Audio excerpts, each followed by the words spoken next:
It's Friday, 24th of February, and this is your Capital Economics Weekly Briefing. I'm David Wilder. Coming up, we'll be discussing our long-term view of the global economy as US-China competition heats up. But now I'm joined by Neil Shearing, our Group Chief Economist, who's been in Asia this week briefing clients and is speaking to us from a quiet corner of a lounge in Changi Airport. Hi, Neil. Hi, David. So, what's been the most frequently asked question you've had this week? What's on clients' minds in Asia? Well, unsurprisingly, it's all about China. I think we get used, those of us based in Europe and indeed in North America, it's about inflation, the Fed, the ECB, recession or no recession. Here in Asia, it's all about China, the effects of China's reopening, what impact that will have on China's economy and inflation outlook, but also how that will ripple out through the region. Will it be inflationary? Will it boost growth? Or is it a storm in a teacup, as it were? China was the theme of our London roundtable a few weeks ago. One of the questions that kept coming up during that session was all about what's happening as the economy reopens now that the government's moved away from zero COVID. Loads of excitement in the market still about this idea of a giant reopening spending splurge in China. They call it revenge spending. Official January-February retail sales data isn't out till March 15th. Before that, could you talk through our view of how big we think the Chinese consumer recovery is going to be this year? It's interesting, isn't it? China's reopening gets viewed through the lens of the reopening in the West, in the US and in Europe. And of course, a big part of the story then was accumulated savings during the pandemic that were then unleashed as restrictions were lifted and consumers went out and spent, first on goods and then on services. The situation is slightly different in China. Lots of charts doing the rounds showing how deposits growth in China has been very strong, and then some links to using this as evidence that Chinese households have accumulated savings during the pandemic. Actually, we put out a note over the last week showing that actually household net wealth in China has actually fallen over the past year, principally because the stock market's underperformed, but also the Chinese property market has struggled too. House values are down.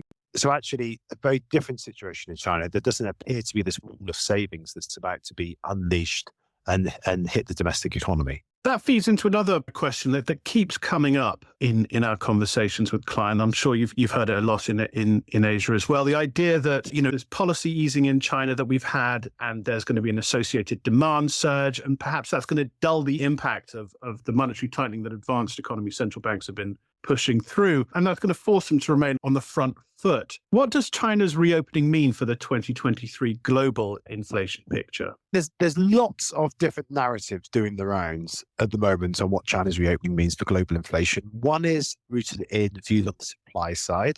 So the idea here is that it's inflationary for the rest of the world because inevitably China will experience new waves of infection as it reopens. That will lead to labour shortages and labour market disruption because workers are sick. And as that ripples through global supply chains, it becomes inflationary. So it's an argument rooted on the supply side. I don't find that particularly convincing for a couple of reasons. One is, as we've argued on our China service, most evidence suggests that actually the virus has passed through most of the population already. What's more, manufacturers in China appear to be sitting on large amounts of inventory, so that would act as some kind of cushion were they to experience supply shocks. And of course, the demand situation in the West is very different now compared to was the case, say, in the late parts of 2020, where you had this huge pent-up demand for spending on goods. So I don't find it very convincing that there's going to be an inflationary surge emanating from China for the rest of the world based on developments on the supply side. What about the demand side? Well, I think there will be, as we've argued on our China service, quite a rapid rebound in activity in China as the economy reopens. That will entail a rebound in household spending and consumer spending, but it's going to be mainly on domestically orientated services. These were the areas of the economy that were hardest hit during the lockdowns. They'll experience the sharpest bounce back as restrictions are lifted, but it's not a particularly import-intensive part of China's economy, so it shouldn't be sucking in lots of goods, services, other inputs from other economies. If we are to get any kind of inflationary spillover from China's reopening for other economies, I think it's most likely to come through what happens in commodity markets. So we're forecasting a modest rise in global energy prices and oil prices this year, partly driven by increased demand from China, but not enough to really materially change the global inflation picture. If, however, we were to get a very sudden rebound in China's energy demand, that was to push global oil prices to well over $100 a barrel for a sustained period of time, then I think that would start to change and alter the inflation picture in other economies. It wouldn't necessarily stop inflation in the West falling, but it would mean that the pace at which it falls would be somewhat slower. We can't talk about global inflation without mentioning some of the surprisingly strong US data releases we've had in recent weeks. We've got this view that recession is coming and that this will lay the groundwork for Fed rate cuts before the end of this year. How does that view stack up against things like the PMIs, the January payrolls, and retail sales data?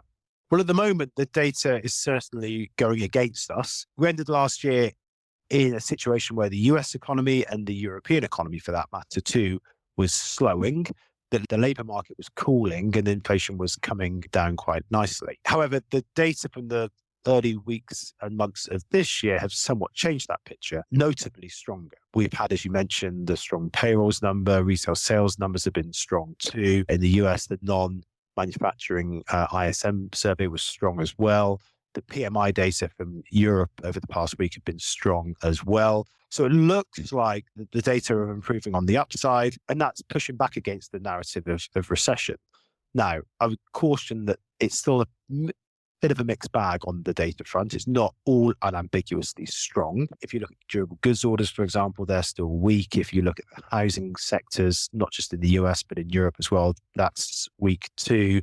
Trade data are pretty mixed. There's evidence that export demand in advanced economies is pretty soft. And what's more, at the moment, it's only 1 month or at most 2 months worth of data. So best not to over-interpret that. If you look at our composite tracking models, it's still pointing to there being a decent chance of a recession in the US over the coming 3 to 6 months. And that's still our base case. But of course, as we've been arguing for a while, we anticipate that recession will be a pretty mild one by the standards of the recent recessions and relatively short-lived. So still expect a mild recession, but it's certainly the case that the data have been going against us and the economies of the US and indeed Europe are in a better position than we had anticipated they would be only a few months ago. And we're speaking on a Friday. It's 1 year today since Russia invaded Ukraine. Obviously, this is a massively wide-ranging issue, but I don't want to let you go without asking about one aspect of it, arguably the most important. The White House is briefing about the enormous consequences Beijing faces if it supplies arms to Russia, where a few weeks ago, there was a concerted effort to get US-China relations back on track. There was a time not long ago when geopolitics wasn't much of a consideration when you were making decisions around investments. Now it's all the rage. Can you talk through how we're advising clients to navigate these extraordinarily complex global issues? You're right. They are extraordinarily complex. And of course, they take us outside of our comfort zone as macroeconomists. However, I think there is a useful framework for thinking about what's happening. And it's the one that we set out in our Spotlight series last year, which is to say, that it's best to think about the world splintering into blocks, a US-led block on the one hand and a China-led block on the other, and other economies coalescing around those blocks to varying extents. Now, in terms of how they coalesce and the factors that drive that fracturing, the best way to think about it is that geopolitics is back as a driver of policy choices and economic outcomes. And I think if you consider what's happened in the wake of the war in Ukraine, that framework, I think, stands up. In areas where there are no major geopolitical interests around supply chains, they've been pretty much left unchanged. However, if you consider areas where there are substantial geopolitical issues or considerations, or for that matter, national security considerations, defense, technology, the climate transition, batteries, biotech, there have been substantial policy decisions and moves. So yes, you're right. An enormous uncertainty surrounds the situation in Ukraine, how it will play out, an even bigger uncertainty about relations between the US and China more generally. But I think the framework for thinking about this is through the lens of geopolitics. And once you start to do that, a lot of what's happened over the past 6 to 12 months makes more sense. And that helps you to think about what might come next. That was Group Chief Economist Neil Shearing on the war in Ukraine and shaky US-China relations. It's a big theme of how we see the global economy shaping up in the coming decades, as our recent long-run economic outlook report makes clear. I spoke with two of the report's co-authors, Chief Global Economist Jennifer McKeown and Chief Asia Economist Mark Williams earlier. I started by asking Jenny about the challenges of forecasting economic performance decades out, even as major global risk events like the war in Ukraine are still in full force? Well, long-term forecasting is really quite different to our usual 2-year forecast horizon. The fundamental building block, of course, is demographics. We take those forecasts from external institutions such as the UN, and then we apply a lot of judgment to that about how that feeds into the workforce through things like migration, participation rates. That might mean that we need to analyse reforms and think about how effective they'll be, for example. And then the second building block for our long-run forecast is productivity. And then there's a whole host of considerations around technology, how it's used, how well the population is educated, and policies towards that too. So not every current issue will have a role to play in our long-term forecast. Things like elections or natural disasters, which might have a huge bearing on the 2-year outlook, may have very little on the longer term. It's the major reforms or dramatic structural changes that we really need to consider. The Ukraine war is one of the events that will have a bearing on long-term growth. Key consequences, we think, are to limit Russia's catch-up with advanced economies and also to accelerate the green transition in the West. The pandemic was another event that cropped up during our forecasting process that was clearly going to have a bearing on the very long term. And in fact, it's resulted in some changes like increased worker flexibility that could actually be positive for the long-run economic outlook. So you talk about productivity, and one of the central calls in this analysis is this idea that these dismally low productivity growth rates that we've seen in advanced economies since the global financial crisis are going to improve, and that technological development is going to be a big driver of this increase. Given the proliferation of technologies like cloud computing and mobile technologies in the years since the global financial crisis that don't seem to have improved productivity rates, what changes do we expect that are going to cause this improvement that we're forecasting? Yeah, well, that's a difficult call. And obviously, there's a great deal of uncertainty around just what impact these technological developments will have. But past experience does suggest that it takes decades for the effects of new technology to be felt. So looking at those experiences and those developments in the past, I think we can safely say that there's a pretty good chance that the previous technological improvements start to boost productivity going forward. It's also worth noting that a lot of progress over the past decade has been in areas that may well improve living standards, but not necessarily growth, things like social media. The recent release of artificial intelligence chatbots has highlighted some major growth opportunities, and economies like the US have a well-educated workforce that should be able to grasp them. So we're relatively positive about the potential impacts of artificial intelligence. Also, increased domestic production of high-tech, high-productivity industries like semiconductors and batteries could support productivity in the West as global fracturing continues, albeit probably at the expense of China and those aligned to it. Mark, I'd like to bring you in here if I could. The report estimates that emerging markets' share of global GDP is going to rise to around 60% by mid-century from 47% now. But then we say that DMs versus EMs, that developed markets versus emerging markets, isn't the most relevant way of looking at the global economy. Can you explain why not? Well, as someone that's made their career as an EM economist, I've sort of felt that the EM grouping didn't make a great deal of sense. It's such a diverse group of economies, and it goes from commodity producers, and then you've got tourism-based economies, you've got manufacturing-based economies. It's not a very useful grouping. It tells you nothing really other than income level. And what we think is a more useful grouping when we're thinking about the way that the global economy is going to develop over the next 10 years or 20 years is this grouping of blocks, these geopolitical blocks that we think we're starting to see coalesce around the US and around the Chinese economies. And the reason why I think that's a more useful way to divide the global economy is that it tells us something about the way that the relationships are going to be shifting. So because now geopolitical security is at the heart of the way that governments are thinking about economic relations, we're likely then to see within these blocks tighter trade ties. So the US bloc, for example, we're likely to see a push to increase output of the critical minerals that go into batteries and go into semiconductors and so on. And on the China side, the China bloc, they're likely to try to pull inside the bloc things that aren't there currently. So high-tech manufacturing, semiconductor manufacturing, and this sort of thing.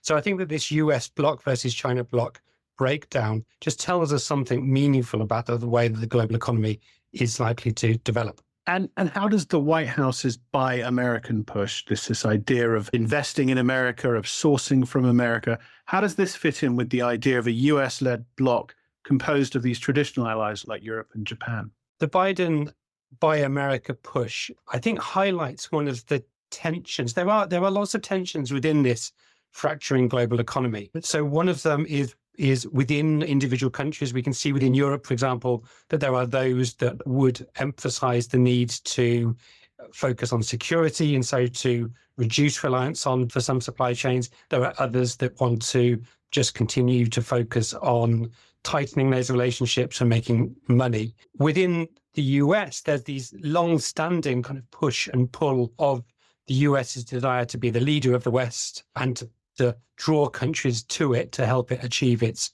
strategic aims, alongside this protectionist, go it alone sort of strain of US thinking. And these things have always, have been there for a very long time. This isn't really new, but we definitely see this right now, where the Biden administration has been quite successful in terms of trying to pull in its allies to go along with its tech controls on China, for example. So that's kind of an example where they are building this block and trying to pull people together. But at the same time, the Inflation Reduction Act has subsidies for electric vehicles and batteries that European and Asian companies are not eligible for. And that's created some pushback. And we haven't seen, as you might expect, if you think that the geopolitics is the only thing in town, then you might expect the Biden administration to be trying to come up with some trade deals, maybe with the Europeans, or to join in with the CPTPP with the Pacific Rim economies. And we aren't seeing that. So there's definitely a push and pull within the US, which is very much emphasized by the Buy America push from Biden that we saw in the State of the Union. I mean, one thing that the other North American countries won't be pleased by in that was this pledge that all materials used in federal construction projects had to be made in America. Say for the Mexicans and the Canadians, they're being left out. And as someone who loves a list, one of the many riches of this report, I think, is in this table of countries that we have ranked by GDP now versus where they're going to be in 2050. There's a lot of striking takeaways here. I wanted to pick up on just a couple. There's India, which we expect to do very well in the coming decades, rising to become the third biggest economy by mid-century. But then China is stuck at number 2. It's still stuck at number 2 behind the US.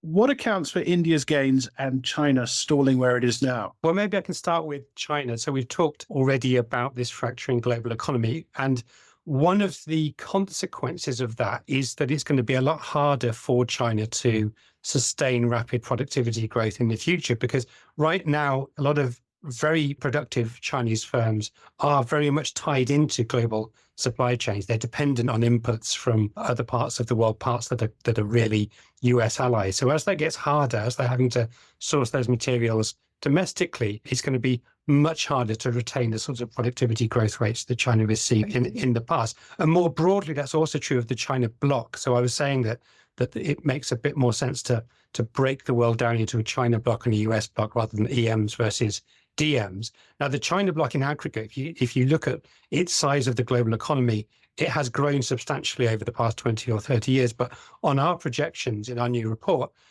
it doesn't actually grow that much more from where it is now. It's just over a quarter of the world economy by our estimate right now, and it won't be much bigger than that in 2050 on our numbers, because a lot of the fast-growing emerging economies we think actually sit with the US in this. So China's relative position in the global economy is, we think, kind of plateauing. It's not going to grow a lot more. But India, there are a couple of reasons for optimism. One is the demographics, which everybody knows are pretty favorable. Now, that doesn't necessarily mean that everything is great. You've got a growing working age population. You still need to find productive jobs for all these people to have. But we think there's reasons to be pretty upbeat over a 10, 20-year horizon for India too. There's certainly challenges in the near term. Some of the scars of the pandemic are still being felt. But there's lots of signs, I think, that India maybe is on the cusp of significant growth in its manufacturing sector. We've seen there's been a lot of headlines about Apple setting up shop in India and finishing iPhones there. Potentially, that's a really significant step because of the other firms that will grow around Apple.